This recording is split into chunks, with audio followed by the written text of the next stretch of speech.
Welcome to episode 2 of my series From the Ditch to Filthy Rich. At the end of the last episode, I had just secured the Acid Lab and had started doing the DAX missions in order to pay for unlock the equipment upgrades for the Acid Lab. Okay, so the first thing I did here was went to the casino and spun the wheel, hoping to get either money or RP.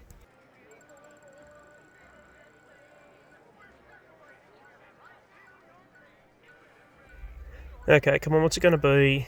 Chips? No, a discount. A discount for where? Pedal and metal. I'm never going to use that one on this character. Anyway, I went and collected my $1,000 chips visitor bonus as well, and whoops, I forgot that I need to cash that in. So better go back to the cashier and cash that in. I was about to make my way up to the stash house here when I noticed this blue dot on the map, and it says it was a flare. I'm pretty sure these are the Smuggler's Cash, so I decided to go and do this one.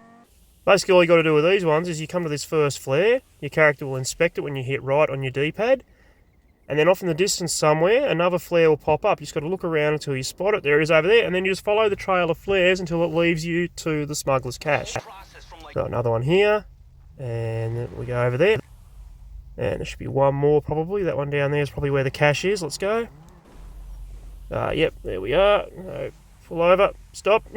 On the hill is a bit hard sometimes. Where are we? There it is. $25,000. Not bad. When you're a low level, helps out. Next up, I hit the stash house that I was originally going to before I spotted the Smuggler's Cash. And as I own the Acid Lab now, and that is my only business currently, that hit of the stash house fully resupplied my Acid Lab for me, saving me $60,000 in the process as well. Now, immediately following this, I got an email about the treasure hunts, and I had no intention on doing these, mainly because I've seen them come in so late in players' games when they're doing these kind of series, that I thought, no, I want to focus more on getting the money through my businesses and stuff. But to tell you the truth, I only had the Acid Lab at this stage, and I hadn't done all the DAX missions, so I decided to do this one quickly. Now, my understanding of how this particular treasure hunt worked was you go around the map and find a series of clues, which will eventually lead you to a treasure chest up on the side of a hill, which has a double-action revolver inside it. And then once you have that, you need to go and collect, or not collect, but rather get, I think it was 50 headshots using the double-action revolver. And then you'll be paid out $100,000. So once I collected the revolver here, you can see in this little treasure box, I went back down into the city and tried to get 50 headshots. Because you don't need to do it on players. You can do it on players if you want, but you can do it on NPCs as well. So I just got a wanted level, had cops come swarming after me, and this one here, oops, yep, that should have got me the 50, and I went and had a look, and as you can see there, 50 headshots, but I didn't get paid out for some reason. If you know why, leave a comment below, because this has got me stumped. Anyway, next thing I did was went to my Acid Lab and gave a boost to the production. Then I jumped onto the website and grabbed a few of more stuff that I can get for free having the Criminal Enterprises starter pack. So there's a 10-car garage down near LSIA that I picked up. At this point, Hal still hasn't contacted me about doing his HSW trial to get the free upgrade for HSW vehicle, so I need a faster car. The Turismo R here is free. This was my first ever supercar in the game back on my main character, so I picked this one up. And I had another look here on Mazebank's foreclosures, and I know that the bunker up here at Polito Bay was free. I did consider getting it, just so I had another business there, but I'm going to save up until I can get the Chumash bunker, because that's just a terrible location to do sell missions from. So next thing I did was called in my new car, the Turismo R. There we are. Now at this point as well, I completely forgot that I can get the Duke of Death for free from Warstock Cash and Carry, which is an armoured car, which would have helped out for what I was about to do next. What I was about to do next was start the last dose missions. Now these are located at the Freak Shop in the exact same position as the first dose missions. I should also point out that I haven't actually shown it in this video, but every 48 minutes I was doing a DAX mission, trying to get the 10 DAX missions completed so it unlocks the equipment upgrades for the Acid Lab. So if you are following along with this with your character, remember to slot those in as soon as the cooldown's over, ring up DAX, call for a job, and do the DAX mission, unlock those equipment upgrades. At the end of the, there's only 5 I think it was this time, 5 last dose missions. At the end of the 5th mission, you get a little bit of a cutscene, and then your character ends up on the top of Mount Chiliad in nothing but his underwear.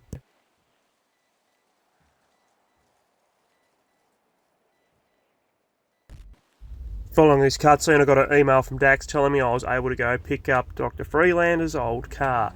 Now, knowing where I was on top of the mountain, I needed something to get there quick, and I had a quick look on a few more websites, and Elitist Travel, I was able to pick up the Frogger for free, again as part of the Criminal Enterprises starter pack. So I got that, and I flew down to where the car was.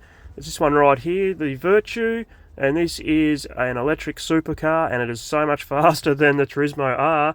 I had the Turismo R maybe an hour and a half at this point, and it was going to be replaced as my daily drive by this vehicle now. So next I did the final of the 10 DAX missions that I needed to do to unlock the equipment upgrades of the Acid Lab, and then I headed back to the Freak Shop, went and saw Mutt, and paid for the equipment upgrade. And now I have a fully functional Acid Lab with the equipment upgrade, which if you check out my tutorial or my guide on the Acid Lab, you will see why that is important to have. And now I was able to start running it as well. Now I just gave a quick speed boost to the delivery bike as well. Now at this point the Acid Lab hadn't quite been fully converted into product yet, so I started off, I did a VIP job, the Sightseer, and then I started the regular weekly time trial for $100,000. It was then following that I remembered about the Duke of Death being for free if you have the Criminal Enterprises starter pack on Warstock Cash and Carry, what I spoke about earlier. So I jumped on the website and I went and got that. Next thing I did was headed into my office, went through a quick cutscene where my assistant told me all about the things I can do in my office. I sat down at the computer and logged in. Now what I was doing here was I was going to buy myself a small warehouse. Probably not one of the best ways to make money in the game, but I had nothing else really other than the Acid Lab, and I wanted something more exciting to do than doing Headhunter and Sightseer constantly while I was waiting for the Acid Lab to fill up. So the first thing I did was I went through a small cutscene where it told me what I needed to do with the warehouse, showed me where my laptop was here ready to sell, and went up to Lupe and paid her $7,500 to go source crates for me. And then it was the beginning of a new day. So I went to the casino, killed the valet of course, spun the wheel at the casino, hoping to get either RP or money.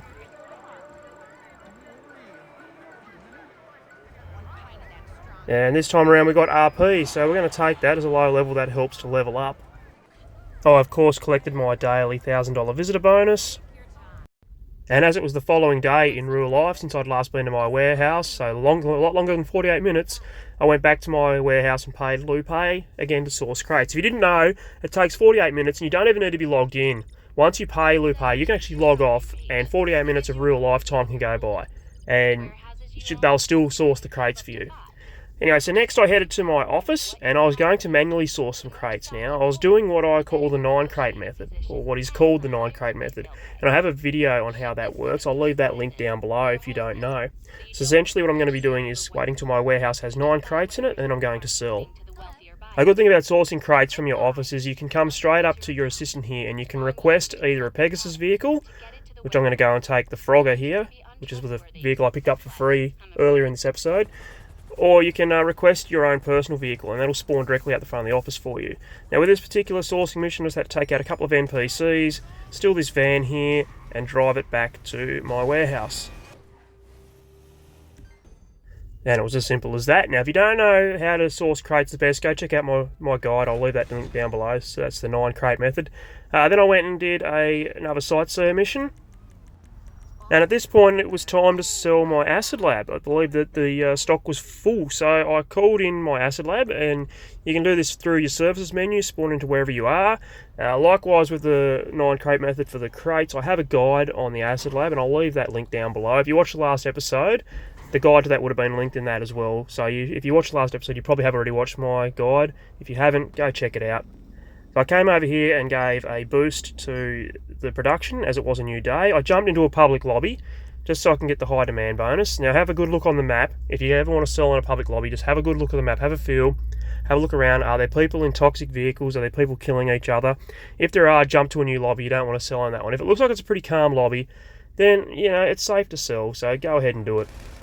So I got this mission here where this was kind of like a decoy drop. Not a decoy, sorry, it was a sting. A sting, that's what it's called, isn't it? And I've explained how to do this one in my guide to the Acid Lab, so check that out. Just had to lose the wanted level, and I stuck in the tunnels with this one because it actually was going to bring me out nice and close to the alternate drop. So I come out just here, and then down into the LS River, and there's a truck just here I need to drive onto the back of. Once I go into that, I call out my personal vehicle and drive away. And just over $500,000 because of the high demand bonus in a public lobby. The next thing I did was went and picked up a G's cash because it was a new day in the game, so a new cash had spawned. And hit up the stash house so I could fully resupply my acid lab again. The next thing I did was another source mission for my warehouse where I sourced another 3 crates and delivered them back to my warehouse. And at this point I now had 9 crates in here, so I was going to sell. The reason I was going to sell was if I get either the Cubans or the Brigades, I'm only ever going to get 1 vehicle. Now with the Titan or the tugboat you only get 1 vehicle anyway. But yeah, I'll go over that in my crates warehouse video, so check that one out. So I got lucky here and had the Brigade sell mission, and I only had the single drop. And in a public lobby again, trying to get the high demand bonus. And I had absolutely no issues here, got it done, and you can see $196,000, and of course that was thanks to the high demand bonus. And that was where I called it a night. Now when I got back on the next day, it was the beginning of a new weekly update event, in which VIP work was paying triple money. So I started off with a sightseer mission, and that was enough to put me over the $1 million mark, so Claude Jr. was now a millionaire. Now, as it was the beginning of a new day, I also hit up the stash house to fully resupply my acid lab, and I followed that up with a G's cash. Now again, as it was the start of a new weekly update event, that meant we had a new weekly time trial to do. So I gave that a go and beat it within the par time, and that gave me another $100,000. Then I headed back into my acid lab and gave a boost to the production. I did another sightseer mission, because on triple money these are bloody great if you're a low level and don't have many ways to make money. The next thing I did was headed back into my CEO office, and this time I was going to be picking up a vehicle cargo warehouse. Now I actually originally had no intention of buying this particular business when it came to this series, but at the time of recording this they were half price, and I realised I could pick up the La Mesa one nice and cheap for well under $1 million. So that is what I did, and I was also paying double money on the sell mission. So this was going to be a good way to make some money while waiting for the acid lab to fill up. So I just went ahead and purchased the La Mesa one. We did none of these upgrades. They do nothing for your vehicle warehouse. They're completely cosmetic. Don't worry about it. So I just purchased it. And that is where I'm going to end the episode there. The reason being is I wasn't able to be on much longer after that particular night. I was going away for the weekend with my family. Episode 3, we're going to go ahead and source the first vehicle, which you're seeing me start to do right now. And basically all I was doing for episode 3 was sourcing vehicles, selling the top range vehicles. I've got a guide on how the vehicle cargo warehouse works. I'll link that down below. You can check that out. And yeah, like I said, I was just basically sourcing vehicles, selling the top range vehicles, waiting for my acid lab to fill up. At this point, I was no longer manually sourcing crates for my cargo warehouse either. I was paying Lupe to get them, so that was running completely passively, same as my acid lab. And basically, episode 3, we are going to be saving up to buy the Kasatka submarine so we can start doing the Cayo Perico heist. Anyway, if you enjoyed this video, if you found it useful, if you followed along with your own character and you're building up slowly like I am, building a bit of bank balance and leveling up, please give a like, feel free to subscribe to my channel. Also check out the speed cubing channel that I do. I have a lot of tutorials on how to solve Rubik's Cubes, and I'll leave a link that down below if that's something that interests you. But other than that guys, stay tuned to this channel for episode 3, which I will hope to get out very soon. The reason this video was a bit later getting out than I wanted to is because I was away with my family for the weekend, but I'm back home now, so hopefully I can get episode 3 out nice and quick for you. Anyway, that'll do it. I'll see you in the next video. Happy gaming. Cheers.